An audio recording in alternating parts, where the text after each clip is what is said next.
Hi friends, ಪ್ರತಿದಿನ ಅಡುಗೆಗೆ ಸ್ವಾಗತ. ನಾನು ಇವತ್ತು ಸಿಂಪಲ್ ಆಗಿ ರೈಸ್ ಮಾಡ್ತಾ ಇದ್ದೀನಿ.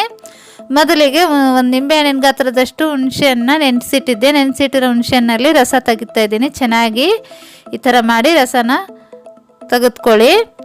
ನಂತರ ಒಂದು ಕಡಾಯಲ್ಲಿ ಹಾಕ್ಕೊಳ್ಳಿ.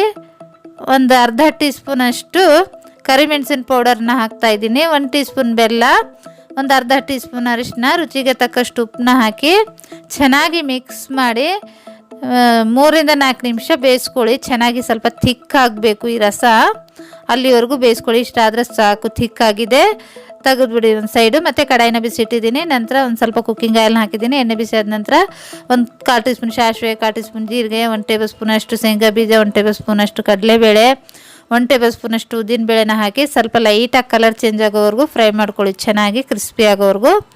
ಸ್ವಲ್ಪ ಲೈಟಾಗಿ ಕಲರ್ ಚೇಂಜ್ ಆದ ನಂತರ 1-2 ಒಣಮೆಣಸಿನಕಾಯಿ ಹಾಕಿ, ಒಂದು ಸ್ವಲ್ಪ ಕರಿಬೇವು ಎಲೆ, ಒಂದು 5 ರಿಂದ 6 ಹಸಿಮೆಣಸಿನಕಾಯಿನ ಹಾಕಿ 1-2 ನಿಮಿಷ ಫ್ರೈ ಮಾಡ್ಕೊಳ್ಳಿ.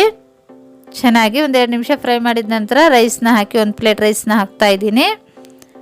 ನಂತರ ನಾವು ಹುಣಸೆ ರಸನ ಬೇಯಿಸಿಟ್ಟಿದ್ವಲ್ವ ಅದನ್ನ ಹಾಕಿ ಚೆನ್ನಾಗಿ ಮಿಕ್ಸ್ ಮಾಡ್ಕೊಳ್ಳಿ. ನಿಮಗೆ ಉಪ್ಪು ಟೇಸ್ಟ್ ನೋಡಿಕೊಂಡು ಉಪ್ಪು ಹಾಕ್ಕೊಳ್ಳೋಗಿದ್ರೆ ಹಾಕ್ಕೋಬೋದು. ನೋಡಿ ರೆಡಿಯಾಗಿದೆ. ತುಂಬ